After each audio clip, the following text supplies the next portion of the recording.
So, are you a victim or suspect to be a victim of gang stalking? Do you have people that are colluding against you to harm you financially, maybe physically, maybe even your reputation? First of all, let's talk about gang stalking. This is where you have your targeted individual and you're being systematically harassed or even surveillanced by a group of people that are organized together. Sometimes it's people in your family, sometimes it's people from your work, sometimes it's people that are in your neighborhood.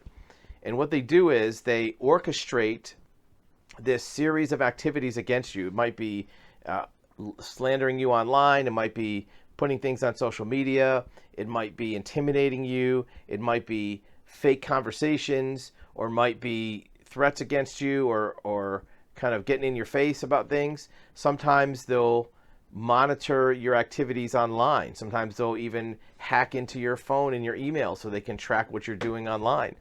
Um, Many times, if it's a very serious case, it'll expand out into other agencies. Government agencies can be involved. Sometimes they'll have people that are friends of theirs that work for the government or for the courts. Especially if you're in a court case, this can come up. Divorce case, for example. Sometimes it'll also involve companies, maybe your employer, maybe attorneys can be involved. Now, the first thing you want to do is make sure you're just not being paranoid or delusional. You want to make sure this is for real, and there's things you can do to identify the actual perpetrators of this gang stalking. And you want to do a good investigation. You want to do things that are documenting what's happening, taking photos, getting license plates, maybe doing some research. If you are involved with a court case of some type, a probate case, a family law case, or a lawsuit, you want to make sure that the people that are involved with that case aren't also colluding together against you. Now, if you feel at all concerned about your personal well-being, your safety, you want to call the police. If you feel at all that part of this is delusional or you're being paranoid, you want to call some type of crisis helpline for yourself. But you want to document what's really happening. You don't want to pretend something isn't happening if it really is. And of course, you don't want to pretend something is happening if it's really just all in your head either.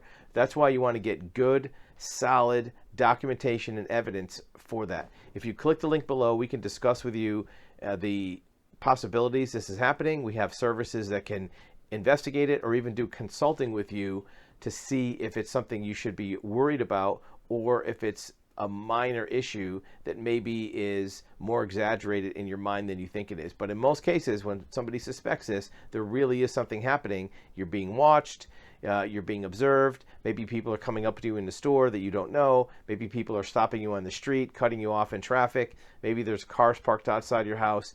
This type of phenomena is something that's very, very serious, and gang stalking is nothing to take lightly.